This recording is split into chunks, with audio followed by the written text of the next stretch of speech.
You want to buy from brands and suppliers. Your writing is easy to read, easy to understand, and you have a strong offer, but you're still getting ghosted. If that's the case, I'm here to tell you that it's not in what you're saying or how you're saying it. It's not even in your email at all. So before I get into it, my name is Marlon Peralta. I'm a key account manager with a consumer electronics distribution company that does over $100 million a year. Before this, I ran a marketing agency, I built funnels for e-com brands, and I raised over $800,000 for startups.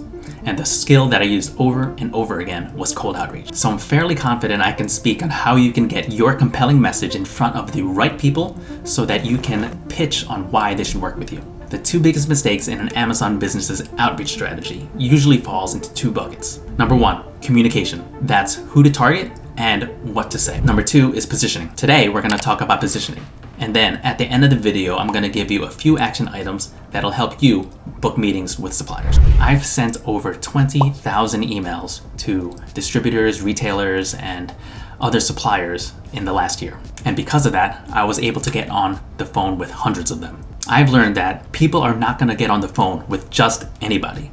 They have to feel like it's gonna be worth their time. So put yourself in their shoes. I'm getting hundreds of emails and offers per week from people I already know and trust, some of which are extremely urgent. So when I get your email, it has to get past my spam filter. You have to get me to open the email. You have to get me to read the email, and you have to get me interested enough that I don't click away. If you work at a company like Target, Costco, BJ's, Walmart, I'm immediately gonna open your email and I'm gonna answer you. But chances are I don't know you and I don't know your company. So if I'm interested in what you have to say and what you have to offer, whether that be big POs, brand recognition, scaling my business on Amazon, whatever that may be, I'm looking to answer the question in my mind, why should I trust this person? How likely is it that this stranger who just sent me a cold email is going to be able to deliver on what they promise? How likely is it that this person is going to be a reliable business partner? And I don't want you to tell me the answers to these.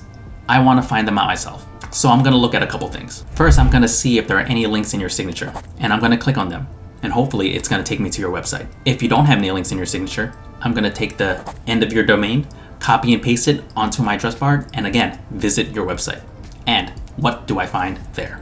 Do I find a fully functional e-com store with lots of brands, products, and testimonials of happy customers? Or do I find a fake e-com store that obviously does not do any business with low resolution product images and an add to cart function that doesn't even work?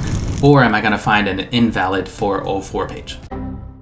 Or worse yet, you don't even have a domain and your email address is a Gmail address. It's jimmyjohnnyboyflips@gmail.com. I'm looking and assessing all of this in 20 to 30 seconds as I'm browsing through my phone. And from there, I'm making the decision whether or not you're worth my time. I might even stumble onto your socials. And what is it I find there? Are you slamming beers with the boys on the weekends? Do you call yourself an entrepreneur who flips anything that they can get their hands on? Do you label yourself as an Amazon reseller? Are you a professional family man? Are you an e-com business owner that does over $10 million a year? Or are you a buyer from a Fortune 500 giant that does billions and billions of dollars in revenue? So I'm doing all of this now in 1 to 2 minutes tops. Your story has to make sense. So what are the action steps that you can do now to make sure that you are someone that I want to respond to?